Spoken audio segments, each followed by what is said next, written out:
Halo guys, hari ini saya berkunjung ke salah satu jemaat kita ya, Gereja Batra Tiom. Kita lihat guys ya. Yang pertama kita lihat nih guys, ini punya Bapak Yusuf ya, kelinci guys. Teman-teman bisa lihat nih unik-unik ya.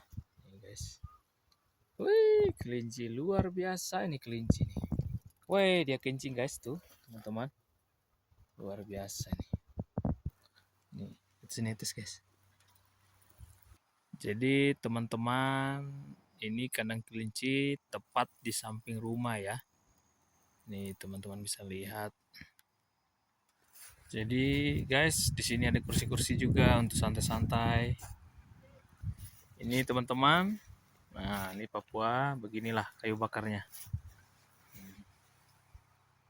Yang terakhir guys, kebun dan juga pisang ya. Nih, pisang Papua Pegunungan.